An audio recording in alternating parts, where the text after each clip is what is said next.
Time of Construction fam. We talked all things union. So those of you that don't know, like that's a very friendly, very unique business manager. They're not all that nice. They're not all that neat. But just know that that's not, I'm not going to say it's the exception, but I'm also going to say it's not the norm. So I hope you enjoyed the perspective. I really appreciate Paul coming on. Appreciate you guys listening. And thank you, Pineapple. All right, Paul. So look, I'm doing this podcasting thing, and don't judge me too harshly. I never wanted to be a podcaster, but I feel like the trades need a voice, and I really appreciate you coming on. Just like a lot of people ask about the unions and don't know about the unions and all, so I just kind of wanted to peel back that onion a little bit, if that's cool. That's wonderful. I love to shed some light on some things, some misnomers that are out there. Yeah, you've been an advocate. It's been good. I mean, we went through our season, so we'll talk about that in a while. But just to kind of introduce you to the audience, they've never met you, so kind of like the fun part about doing this for me is I realize how little about people I know that I really know. It's like, so just take me from the wonderful day that you were born to today, and like kind of tell me your builder story. How did you get to where you are? What's the life of Paul? I was born and raised in the beautiful city of Chicago. Grew up on Damon and Diversey, a well-diverse neighborhood in Chicago, right by Lathrop Homes there. So I was the crazy white boy with blonde hair, blue eyes. I stood out in the crowd very well. But the good thing was I had a very large group of diverse friends. So it really helped me throughout my life and through my career. It wasn't until I got older that I realized all this race stuff, how bad it was, because in my life, that really didn't happen.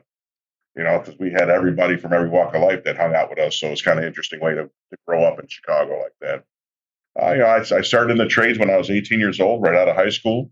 My father was an ironworker. My uncles were ironworkers. My brother's an ironworker, and cousins and everything else. So it's kind of a family thing. I was smart enough to go to college, but I just didn't want to sit in the classroom all day. I became an ironworker in 1986. I was out in the field for 25 years. I ran a company for 10 of those 25 years, superintendent, bid on projects, estimated, and did all those wonderful things, and went through the pains and tribulations that all owners go through of waiting for money to come in and waiting to see if our bids won and all that other good stuff. I became business agent in 2012. And then in 2018, I took over as business manager, financial secretary, and treasurer of this wonderful union, and have been in that position ever since. I'm chairman of every board that we have, healthcare, the pension, and all the other good stuff. And I volunteer for pretty much everything to make sure that my members have a voice in everything. So I'm on every board and different thing you can think of, like a sick person. Yeah, you are everywhere. I would give you that credit. So what company did you work for? You were a superintendent for, I didn't know that. Underland Architectural Products. It was WBE. We did a lot of schools in Chicago. Got it. Okay. Yeah. So high level overview. So I'm going to explain it as I understand it, and then you tell me if I've got. So the union started way back when as a intermediary between corporations and people, right? To make sure that the workers had protections, right? And like way back when the corporations were taking advantage of people, like people needed to advocate. So they would organize, they would gather, and then they had a consolidated voice to push back on like corporate pressure. Is that like the historical kind of accurate? Pretty much the late 1800s and early 1900s when there was a big boom, and as you say, when the Rockefellers and the Carnegies and all that were running roughshod, and Pullman here in our lovely town of Chicago was doing all his stuff with the railroad, that's when unions became unions, was to fight back against people like that. Okay. And then, yeah. And I would love to get into like, cause I've always come to learn that it was like one mob. There's some sort of mob backing involved in some of the gangs at some point, or in some of the unions, but we don't have to go there today unless you want to, because I've always been curious, but we do that for fun. I don't run for much. We can talk about it. But is that, I guess, yeah, let's do it. Is that true? Like I've always understood the ordination of them to have been at some point like mob back, like that's where they got kind of their muscle and their protection. It was like, is that total fallacy? Some unions, yes. You're going to find that it was mostly in the Teamsters that the mobs were affiliated with. Those movies are based on a lot of true things that the Teamsters did. They had the big numbers and the big money to be able to back a lot of these financial things with their pension funds, whereas the ironworkers, we've never been that big to do anything like that. Our power came about, in Chicago was the structural guys were all the Irish guys. and the ornamental and architectural guys that we are were all the Germans and the Bohemians. So they were separated by who they were, which made them not want to work together. So that's why it's kind of always been separated here in Chicago. It wasn't it didn't have to do much with anything except for the different nationalities didn't want to hang out together. That's and crazy. That's kind of how it played out.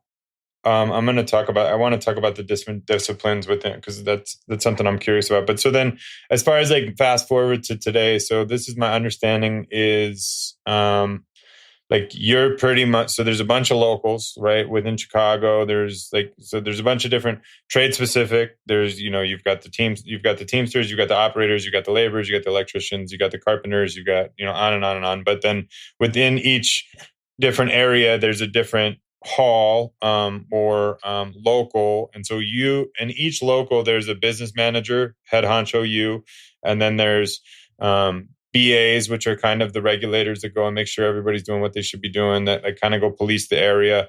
And then there's and then you've got I'm dying to get on this one day. Hopefully they let me, but you've got a board of contractors. And is there any other structure?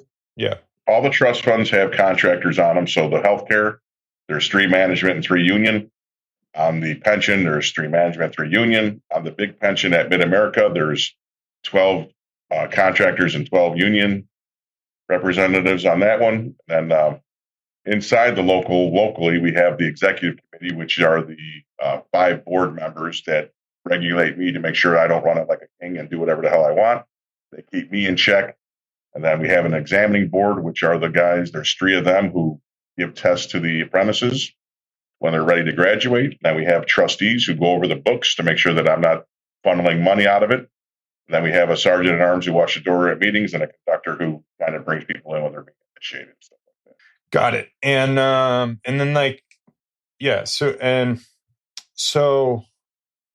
understanding. So like, let's like address so I'll speak to my story, right? Like when we were coming up, like I'm going to say my dad did something to someone and then he got on somebody's radar and like there were just crosshairs. Like we're not going to say that he was completely innocent, but I will tell you, Paul, I think he was. I think there was somebody that had like the crosshairs out for him and like we were on the bad list. And like, I'd say like generally we got persecuted. And then like, fortunately, like you were willing to give me a chance and like view me as me. And like, we've been able to establish a much healthier relationship. But so that being said, like the idea, I think a lot of contractors view the union as the big bad war. Like I'm not, most people are like, I'm not union. I don't want to be union and I'm scared of the union. And I would say for good reason. Like, right, I think that you guys do carry a big stick, right? Like if you don't play by the rules or if somebody doesn't like you and portrays you as like in a bad light, like you guys do care, like it can be very consequential, right? So I don't want to ignore that, but I also think it's like anything else. If you do the right thing, it's just a relationship. Like, I don't know. So I guess, can you speak to how you would encourage people and contractors to view the union from your eyes? I'd be happy to. And then, I start everything out, Kevin, as I tell everybody is I can't answer for the sins of my forefathers. I can only change what I can change moving forward. And however you guys were treated or how it went down, I can't speak to that. All I can speak to is how our relationship works. And to me, my first speech to my members was, I'm going to run this like a business. I'm a CEO of a multi-million-dollar business, and I'm going to run it that way. And everything I've done has been operating like that. I'm running a business. If you don't make money, I don't make money. So we're partners in this, and that's how I've always looked at it. And that's why as a business manager, I allowed our contractors to join our healthcare with their office staff, because I wanted to be a true partner with you guys, and I wanted to show you guys that I was partners. And to me, it's how that stuff worked in the past. It was more of a heavy-handed threat and all those other good things. But to me, I found it much easier, even when I was organizing as a business agent. When I started, I was aggressive and, hey, you're going to do this, you're going to do that. I found out that being nicer kind of got you a little further in life than being a jackass. So I treated everybody with respect, and I expect it back. I do the same thing with all my contractors and all my members. You get what you get, and that's how it works. Yeah, well, and I can personally attest to that. I very much appreciate the way you work, and I think you've done. I mean, I do. I really think you've done like a really good job, and I'm privileged, to call you. I guess I get to call you brother as far as Ironworkers, right? Like We're all does part it of the same count? But family, brother. yeah, and I think the way you run it's great. But so then, so let's talk about the problem with that is, and can we be honest? If I were to go not in all unions, not ironworkers, like laborers, ironworkers, like if I went to all halls across the country, would you say there's more of you, what I would call the rising tide guy, that's like looking at this as a partnership across all spectrums versus because like the theme that we all on the business side tend to kind of fall into the ideology is they're anti-business. So like is it 50-50 split, the like-minded, the rising tide, the across the spectrum partner versus dictator? Yeah. I think it's growing, Kev. It's not where it should be. There's still a lot of old school mentality and thought throughout, including here in Chicago. Including with the ironworkers. I fight it all the time. It's old school mentality. As I say to them, it's no disrespect to the way you guys do things, but you have to change with the times because you don't like change. Extinction is going to really suck. You're going to hate that even more. So I prefer to be more progressive and more, and I've been labeled, believe it or not, as good as I am with the members and the contractors. I'm accused of being too aggressive and a dictator just because I'm pushing the ball forward constantly. And so I get those accusations still. Yeah, it's pretty lonely at top, right? Like it doesn't matter. Somebody's gonna have a problem. Yeah, you can't. No matter what decision I make, someone's gonna hate it. There is no doubt about it. Yeah. Well, nobody cares what I think, but I think you're doing a hell of a job. So appreciate that. Thank you. Yeah. So then let's talk about like infighting amongst the unions. I just know the example of, ComEd, right? And I don't want to get you in any, this is what I'm talking about. If we can't say it online, that's fine. But it's like, you're in a, yeah, I didn't think you would. I figured that's what you'd say. But you're in a perpetual, I think let's talk, no, before we do infighting of the unions, let's talk about, because like fencing falls under ironworkers. So how many different disciplines? So the structural steel, I'm going to when you send this to the community, everybody's going to be like, that dude doesn't know anything about his own trade. It's true. I'm sorry. But like structural steel is its own structural. Yes. And what local is That's that? Local 1 here in Chicago. That's local 1 here in Chicago. Local they 1 do the rebar and the structural. And that is, those are the Irish. And we're the Bohemians. We're the Bohemians. We're the Germans and the Bohemians. And then so we pick up, to talk about everything we pick up. I know you picked up glass. I know we've got Miss Metals. You've got fence. And then you've got on the building side. What is it that we do on the building side? Because I know we got Black Book and Red Book, but yeah, go ahead. Yeah, we do all the curtain wall, window wall, panels, all the miscellaneous steel, like you mentioned, support steel, stairs, railings, glass handrail, you name it, we do it. We did Cloudgate the Bean here in Chicago, so we do art. We polished up all that stainless steel. That was local 63. We did the edge, the lookout on the Sears Tower, that thing that you go out into that scares the crap out of everybody. Local 63 did that as well. The cool owls on top of Harold Washington Library, we did those. So, all the neat, cool art, as I say, is we do all the cool, shiny shit they come to see. So all the nice stuff that you see downtown and the architectural tours, that's all stuff Local 63 does. All the beautiful buildings, the ornate stainless steel rail along the Riverwalk, all that cool stuff is what Local 63 does. And then, of course, we attack fence like nobody else. And that's I know that. I speak about that all over the country. Well, and so are you the only one that's doing that? Like I haven't, we work nationally, but we don't do a lot of work. Like generally laborers pick up fence. It seems like in most. Laborers do a lot. Iron workers are starting to realize the value in it now that when I tell them the kind of man hours we're pumping out of 63. And then, so they're starting to get attracted to it. But, for us, I've got attention of a bunch of contractors who are not even from this area who want to sign with us just because they want to be with Local 63 because of what we stand for. Yeah. In the fencing industry. So it's been amazing for us this ride. I've got a couple, 3 or 4 of them that I met. I'm trying to figure out a way to work with them just to make them a 63 kind of a nomad contractor who's out and about doing his thing. I don't want any more 63. I want to be the only one, right? But how do you get around that? Like where you're like, so it's a bit, and it's very delicate, right? How do you protect me, or how do you protect us, your existing contractors, while still continuing to advocate for more contractors? Like, how do we, I'm truly asking, because we face this with our fence association too. What's the right mix? And particularly, I've always, this is one, like, and it's not really your stuff, but like when out of staters come, like, you want to be like, I don't necessarily have, or how do we make it to be where like the best of your contractors have some advantage? Is there any way to do that? I think we also need to do it with the workers, but I know that's like sacrilegious. I think you hit it right on the head. You said it right there. Is the local contractors have all the good members because they've got the steady work here. The out of towners come here; they're getting who I can get for them. So your protection's right there, just with the workforce. And then for them, the out of towners, they'll come in and here and there. But if you're not always looking for new contractors, your older contractors go out.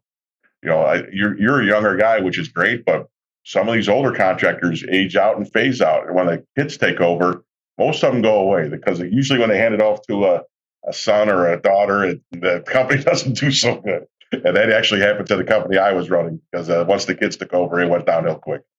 And it's kind of the nature of the beast. And then I get the same thing with the membership. How many members is too much and how many members is too little. I have to make sure when you're ready for a workforce, I have a workforce, but I can't have a bunch of people sitting around doing nothing either. So it's a game I have to play to make sure that I keep the market fresh with a workforce and also a contractor base that can handle my workforce. So it's kind of a yin and a yang type thing. Yeah, that makes sense. So then like the other, so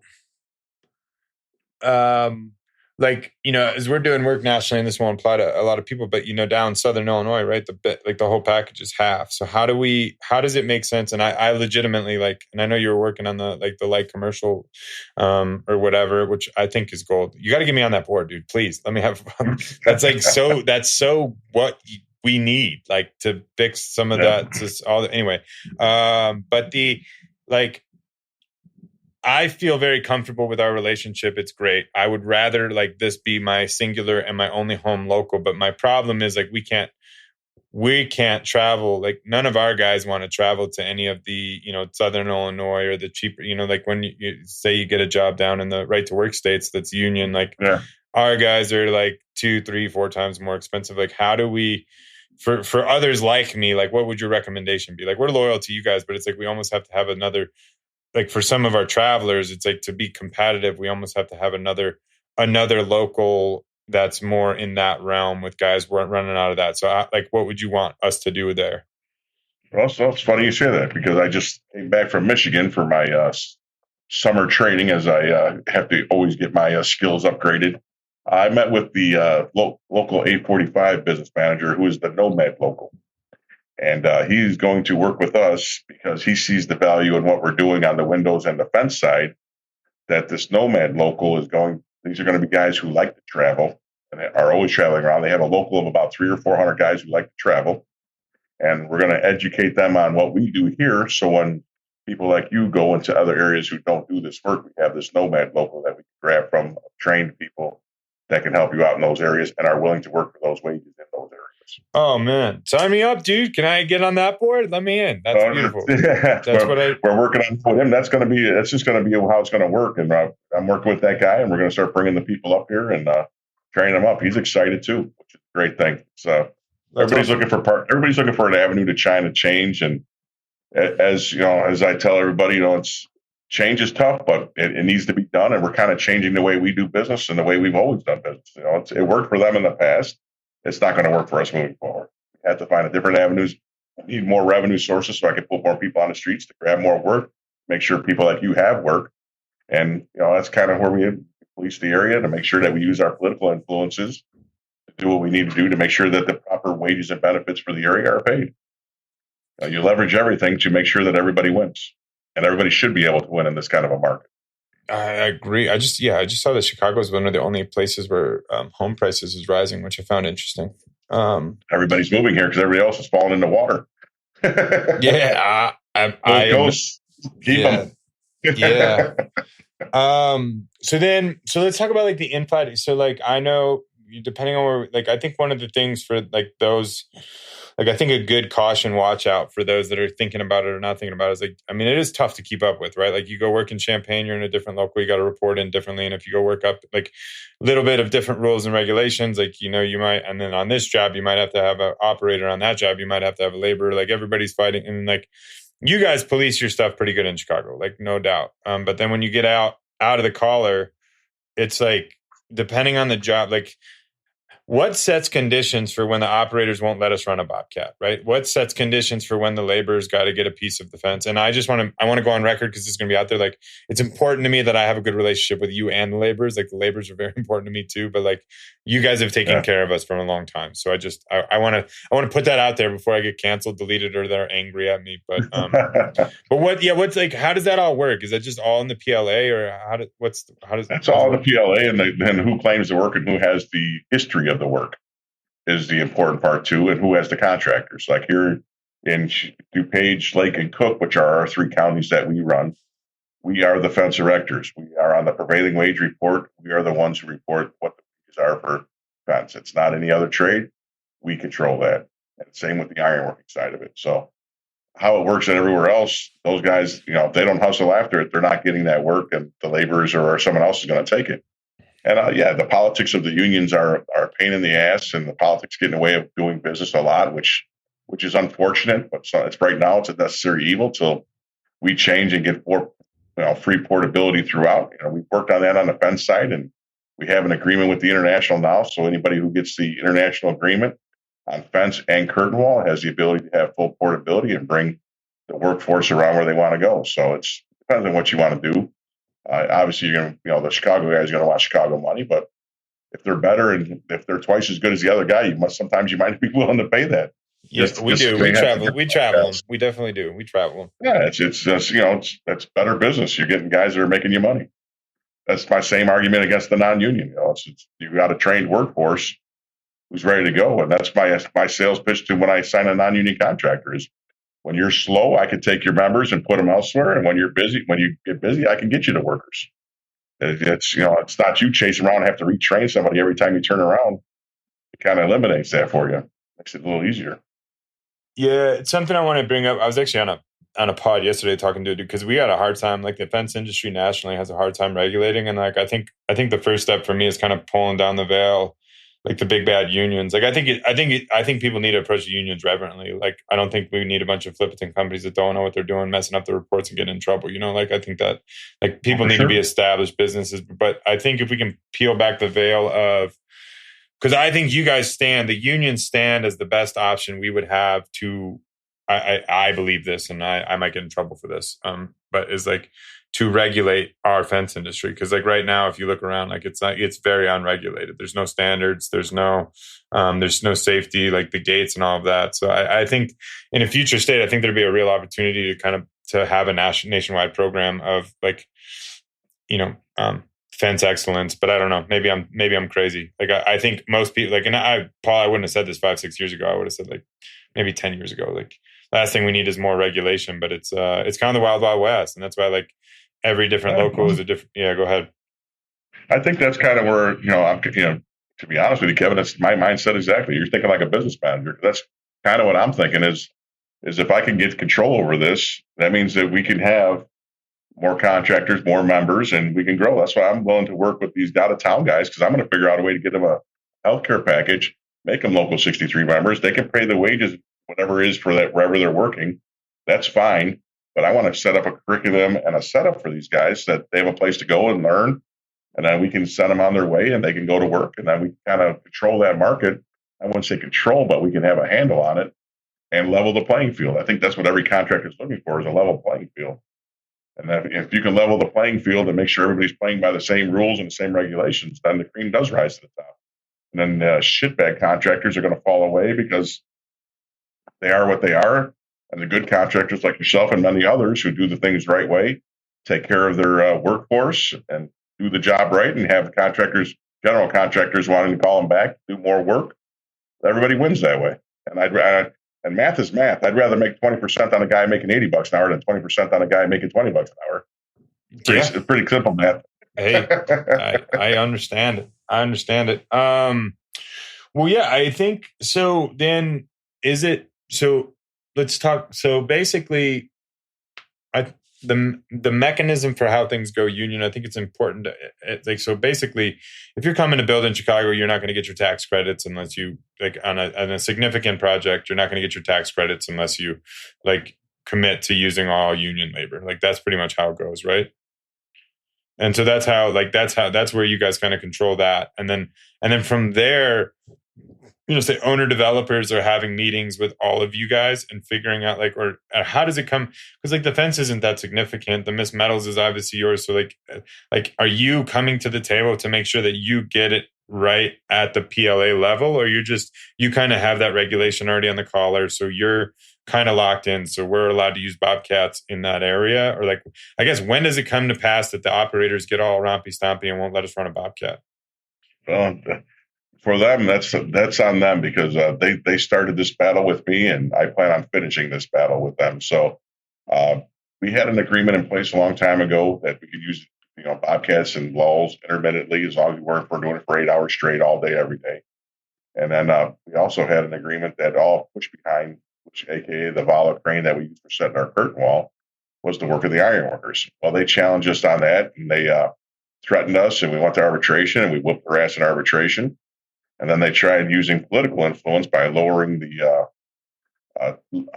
lifting weights from the OSHA regulated 2,000 pounds down to 1,000 pounds, which would be every tugger we use to lift and hoist, and every chain fall, electric chain fall, and all that stuff. We'd have to have an operator on. So we fought them politically as well. And even with all their money, the little giants, aka the ironworkers, were able to push them back and fight back. So now, to me, the gloves are off now. So I don't care what they say to me. We're going to work. If we're digging holes in Chicago, say it's a high-profile job, I'm allowed to be in a Bobcat digging holes all day, or we're not allowed to? As long as you don't do it for 8 hours straight, intermittent uses. So if you're on there for 4 hours, you're on there 4 hours, and that's what I would just suggest to everybody. The only time they're going to be able to harass you and get away with harassing you is if you're on there constantly, days on end, running the machines. Got it. Because in your local, there's no laborers putting in fence, or are there? Are you guys? You guys in control of Chicago. All in Chicago, and then it's all us. Yeah, we have the history since 1903 on fence here. They're not going to beat me on that. Yeah, not going to die easy. That's good. And is there any other? You said other if we go to New York, California, Pennsylvania, a lot of fences are being put up by ironworkers. Is it really? They're starting to grab it a little more than they used to. I've been going out speaking and meeting with people and telling our story of what Local 63 does and the man hours we pull down. And I tell everybody that we get about 300,000 man hours a year on fence, their jaws drop. Like, what? Yeah, that's what we get. We get about 300,000 to 400,000 man hours a year just on fence. And is there a big part of who we are? And is there what would it? And I'm truly asking this innocently. How come laborers are doing landscaping? They do all miscellaneous. There's not a landscapers. Is there a pavers union? There's pavers, I would assume. The landscapers are with the operators. Oh, landscapers are operators, and then pavers are with laborers? Yes. Okay. Interesting. I've always thought I feel like I call us the lost forgotten. The landscapers, the pavers, and the fencers. They just or the lonely outsiders. I meant. Those landscapers are going to be a pain in my ass too. They're starting to grow and trying to get into different things. So into our park benches and bike racks and things like that, they're trying to grab. So it's with the backing of the operators and their lower wages, are trying to undermine our work on that end. Oh, you said landscaper operators are cheaper than landscapers, or they got we do black book and red book? Well, they have a different book, just like we do with the fence. They have a different book for landscapers. It's a much cheaper rate. Got it. Interesting. Just like zookeepers are Teamsters, believe it or not. Really? I tried organizing them, and they were already organized by the Teamsters. So interesting. 300,000 man hours to fence. How many man hours are you guys running to the? Do you call it structural? I've always called it structural, but that's not accurate. What do you call it? It's miscellaneous metals and architectural ornamentals. We're an architectural ornamental local. Okay. And that's usually we get about usually we're between 1.6 and 1.8 million hours annually. So 300,000 of that's spent. So right around 1.5 to 1.2 on the rest of the stuff. Okay, that's total. And then how big is oh, sorry, no, one more question. Is all cities the same with the structural and emiss metals, or is it all No, most? we're unique. Chicago and New York we're the only two architectural ornamental locals in the country. Local 63 and 580. The rest of the country says they do it all. All the locals say they do it all.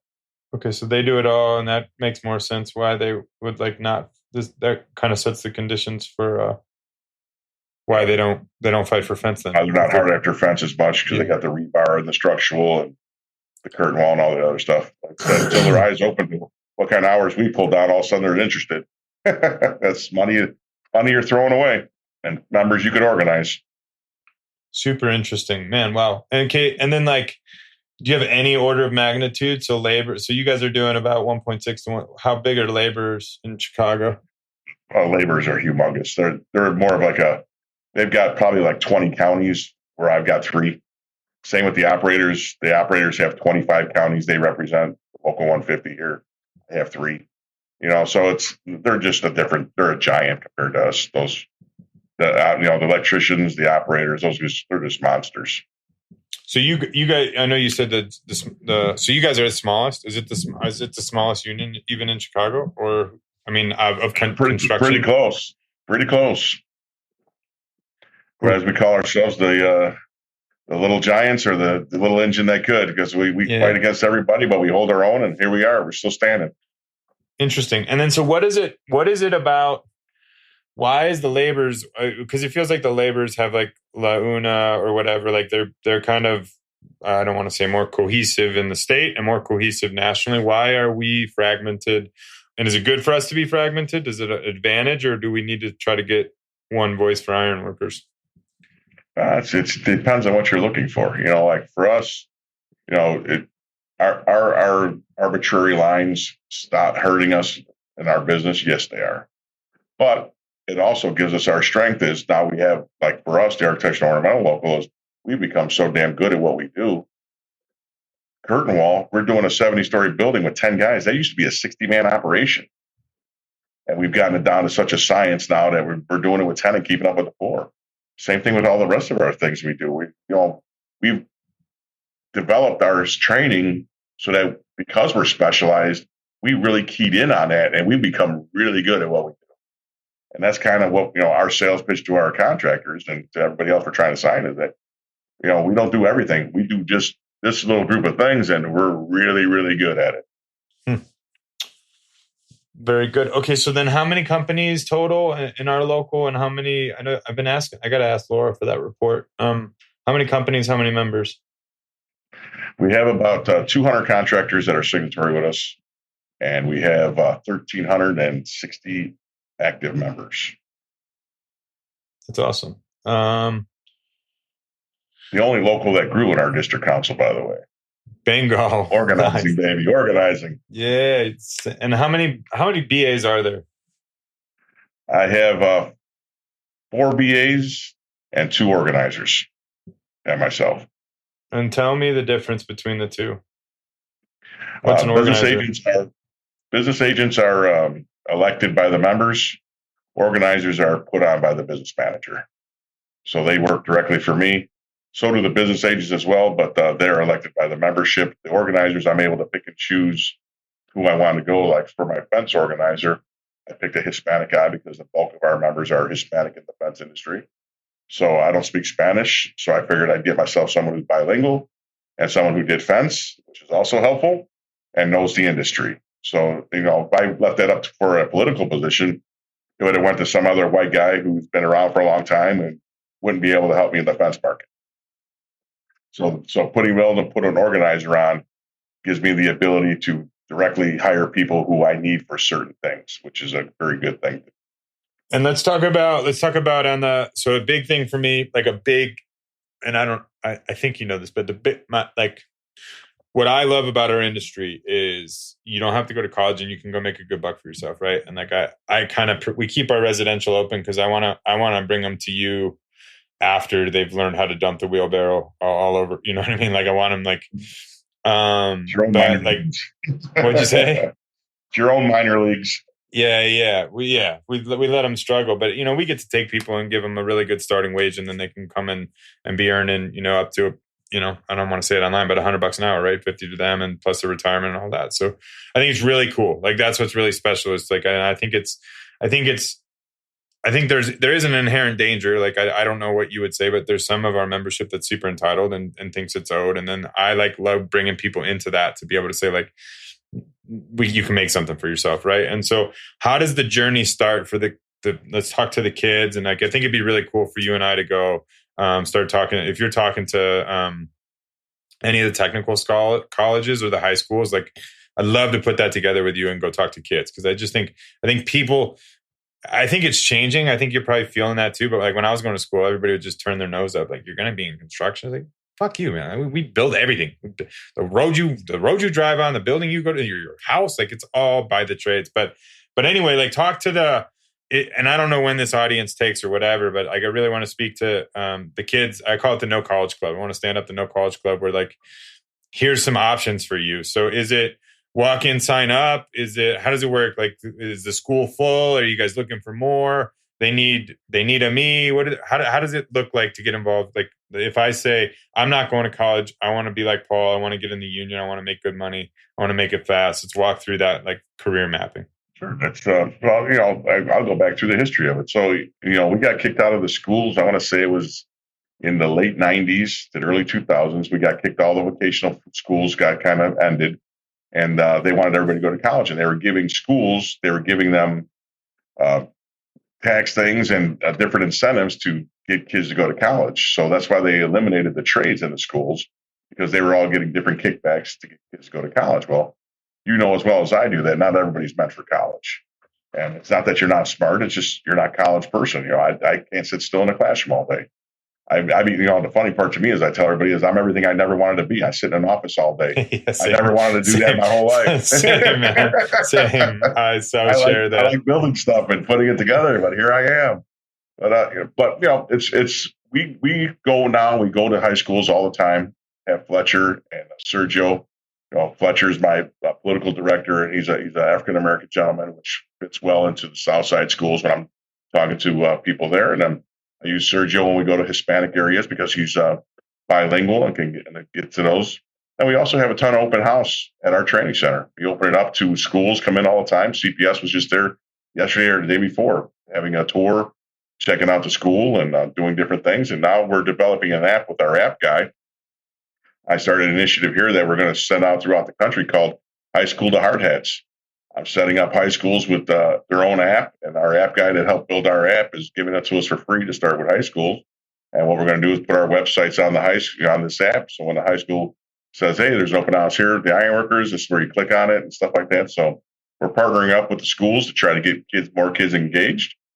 But for us, it's really easy. If you go on our website, all you got to do is click on it, and they'll tell you how to sign up. For the fence side, it's a lot easier. It's you come in, sign up, and then we give you a list of contractors. You call them up. You find one that's willing to hire you. You won the lottery. You get to join the union, and you get to be over for that company. On the building side, it's a little more tenuous. It's a stricter testing thing, and then it's a little harder to get into that one. And how do I, assuming, because it's like every time I talk to you, I realize how little I maximize this relationship, and I get upset with myself. But how do we get involved with school? Like, do you have companies that sponsor school? Can I sponsor school, or can we show up to school? Like, it's like young men's my thing, man. Coming from the military, it's like I miss being with the Marines, and it's like I think construction is very similar. Like, how do we get involved with the young and the youth of construction? Like, what is my being a contractor like yourself? The fence guys come to school on Tuesdays and Thursdays in the fall. So if you ever wanted to come see the fence guys in action, what they're learning, every Tuesday and Thursday from 3 to 7:30, they're there. And give me that. We have a couple of good fence instructors. What's that? What time are they there? 7 to 3:30? 3 to 7:30. 3 to 7:30. They're on Tuesdays and Thursdays, and the building. You got to pay them time and a half. You got to pay them time and a half for that, or what? No, pay them nothing. They're lucky they're in my school. Yeah, that's right. Yeah. They're awesome. Getting paid to get educated. God bless them. How long does it take to go to school? How many? The building side is 4 years. The fence side is 3. 3 years fence, 4 years building, and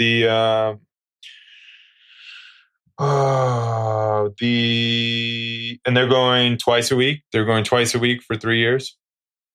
Yep, twice a week and one Saturday a month. Okay, so it's like it's not nothing. No, it's like that. It's a real. That's like legit. That's more schooling than I got in the military. Not really, but it's a commitment. We get all the certificates that you guys need to get on the job. They get their 30-hour OSHA, the crane and rigging. So it's big for the ironworkers to get that rigging card so that you can rig things up and use the machine. We have aerial lift class, you name it, we have a class for it, and you get a certification for it. Welding, burning, you name it, we got it. That's fascinating. And it's available for journeymen too for upgrades. We let them come in and upgrade their skills. And there are a lot of contractors. Some things age out, but some things, like the OSHA 30, more and more general contractors want you to have it within the last 3 or 4 years. So now you're constantly having to get that refreshed. So we have constant classes going on, and we partnered up with JLG now.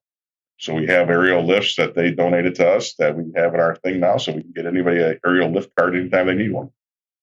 Come in and get your training. That's fantastic. All right. So I've got my standard questions for all my leaders I bring in here. Some of them I think you might roll your eyes at, but that's okay. But before we close and do those, what is assuming you're going to use this, what's the call to action? What would you ask of contractors? What would you give your pitch? Who do you want to talk to? What would you like to see in the world? If we can push your message, what would the message sound like if there is one?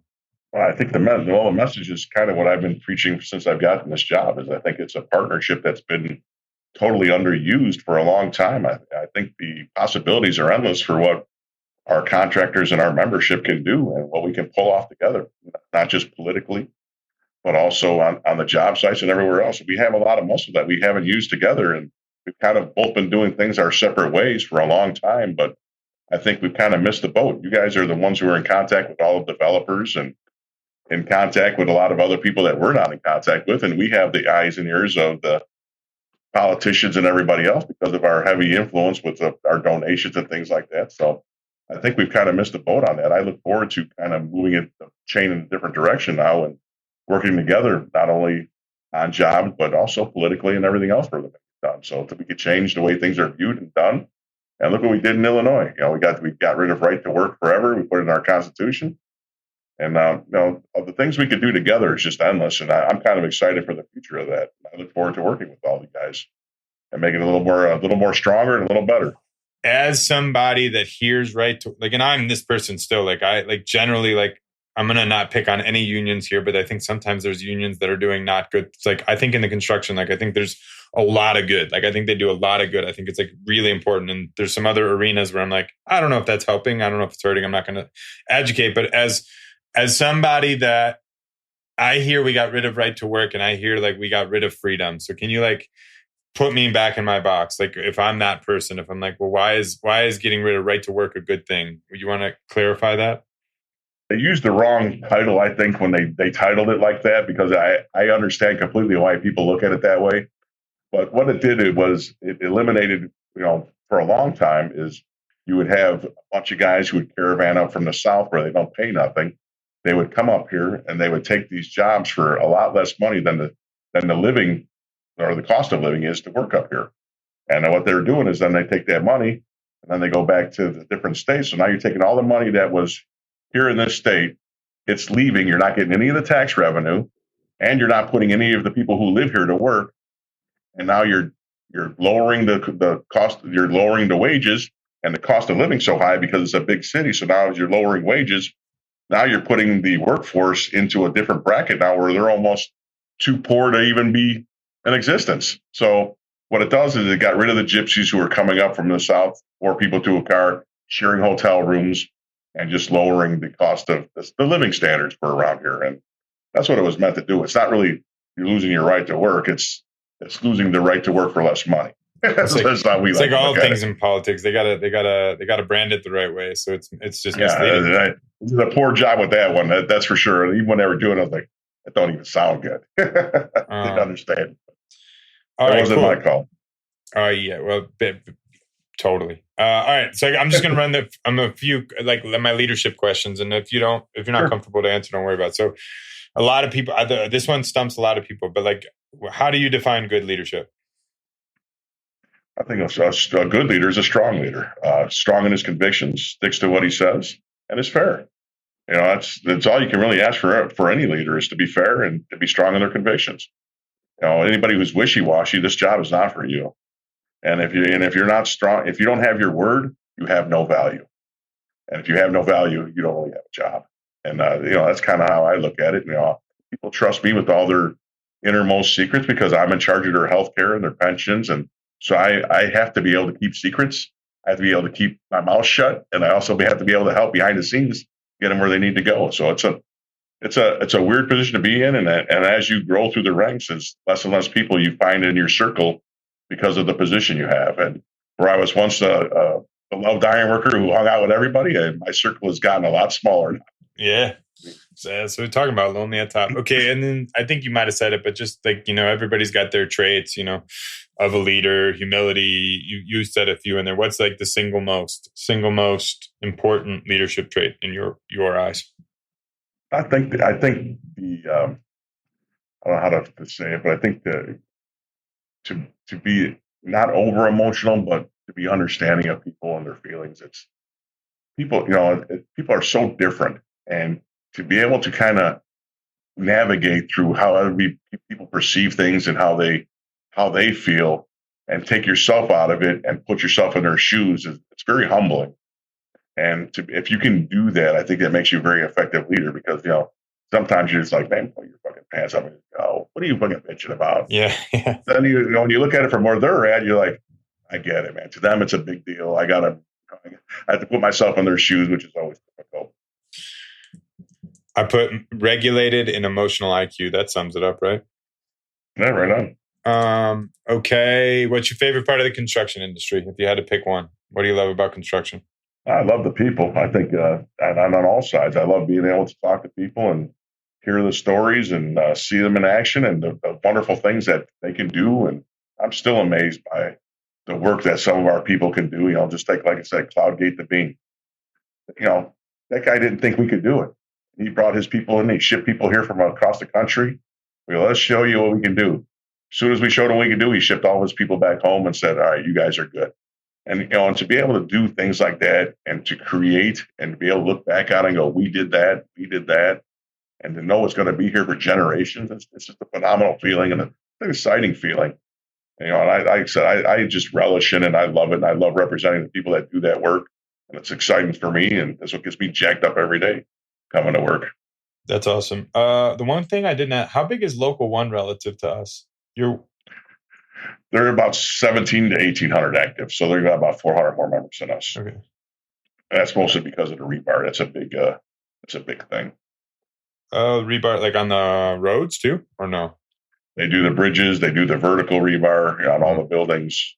So that's a big thing. Got it. All right. Now, so you gave me your favorite part of construction industry. Like if you could change one thing about the industry, what would you change? Well, I think the way that a lot of it is with finding money. To me, it's all about the money. And I think the way the general contractors screw the subcontractors, I think it's fucking horrible. To have to wait for your money and have to deal with all that nonsense is ridiculous. I think the mod rates and the way that workers' comp works here in the state of Illinois is ridiculous as well. I would like to see that done better and regulated better. Bro, we're coming. It's just if someone gets hurt, they should need to get taken care of for sure. But some of this crap they put the contractors and the members through is just ridiculous. And that's all insurance company driven. It's got nothing to do with the company or the member. The guy legitimately got hurt. The company legitimately wants to take care of him. And it's the insurance company who's screwing both of them over. And the only one who pays at the end is the contractor and the member. And it's ridiculous. And the mod rates go up. So now you're bidding at a higher rate. And all that stuff comes into effect. And it's horrible for the business. Yeah. Make sure. Yeah, I'm coming for that too, man. You hit it right on the head. I think it's flat out fucking criminal the way they make these. But I'm one of them. The insurance companies and screwing those special. Yeah, we're coming for it. I got a plan, Paul. I got a plan. They don't build those big shiny buildings because they give away money. That's for sure. They keep all that money. That's why they can build those big shiny buildings to put commercials on the Super Bowl. Yes, sir. All right. This will be a good one. What makes Paul Wende unique? I don't know. I think I am a unique person. As I learned about myself in the leadership class, I am a different kind of person. I relish in being in big crowds. I relish speaking in front of groups, but I also relish and get strength from being by myself, not having the radio on, just be alone with my thoughts. I am uniquely 50-50 being by myself and in large groups. It's a really weird combination, and not too many people have that ability. So to me, I think that's kind of what makes me special is I can rise to the occasion for big groups, but if you leave me alone by myself, I'm good. I can handle that. Yeah, I share that with you. I prefer. I couldn't do 50-50. I like to be left alone, but whatever. People are like that. Are you down? Are you sick? Not to get nosy. Do you live in the city or you live in the burbs? I grew up in the city. I live in the burbs now. Okay. Very good. All right. Are you a reader? I used to be, and not as much anymore. I don't have as much time as I'd like to sit down and actually read anything. I started reading. I've got a bunch of books I wanted to read. I'd get into a chapter or two, and then I would put it down, and I wouldn't get back to it for a few weeks, and I had to reread it back from where I was, and it's going to be a pain in the ass. So now I'm starting to get into these Audible books. So I'm going to start listening to books now instead of trying to read them. There you go. What's your all-time favorite book you've ever read? Do you have one? It's okay if you don't. Not really. None I can speak of right now. Good to go. All right. So you can answer all these, one of these, or none of these. Well, no, you got to give me one. So I'll rattle them off. I'll read it twice. So I want to know your favorite famous person, your least favorite famous person. Tell me the story of like the toughest kind of season of your life that you evolved out of. And then if you were fictitiously God for a day with unlimited resources and could fix any problem, what problem would you solve? Well, let's start with the first one's easy. My favorite person of all time just died the other day, Ozzy Osbourne. I loved him as a teenager. I grew up with him and I loved the music, and I've seen him probably live 8, 9, 10 times, something like that. And he was my hero, my idol. And I just lost him 2 days ago. So I actually had friends I haven't heard from in 20 years texting me going, "You okay today? No, it's a tough one for you." so my friends remember too. And it was always my idol. So that was a tough one to lose the other day. So that's that. The ones I'd like the least, I think there's a whole bunch of them assholes. There's a lot of people that just rub me the wrong way. And it'd be hard to pin them down, but you take Alec Baldwin and the rest of them jagoffs who act like that, I could do without any of them guys, all them elitists, and I want to tell you how to live your life, and you can't live their own. But you can keep all them people. If I was God for a day, I don't know. I think this ridiculous race baiting and stuff like that, I would eliminate that. Would be the first thing I would do. Like I said, I grew up in a very diverse neighborhood, and to me, it's the most painful thing. I have to sit through and watch this crap, and I still have to watch it. Even to this day, we're still living through it. So if I can eliminate that and make everybody equal and fair, that would be the greatest thing you could do for anybody. We are in lockstep. Cool, man. Well, dude, thanks for coming on. I really enjoyed talking. When this drops, we'll make sure we email you, and then you can promote it. And I think there's a real opportunity. There's a bunch of stuff that we should. I need to be more serious and intentional with our relationship. So I know I keep saying that every year, and then I don't. But I'll get some follow through. I say the same thing, Kevin. I always say I'm going to get to every contractor's door, and I'm going to meet you guys all at your place. And I start out with a great idea, and then life gets in the way. By 7:01, I got something else I got to do, and off I go. I tend to believe that good intention is almost as good as like follow through. I mean, I really sometimes. Great conversation. For those of you that don't know, that's a very friendly business manager. They're not all that way. There is a level of it that's a pain in the butt. There's a level of it that's really, really good. I happen to cherish our union relationships.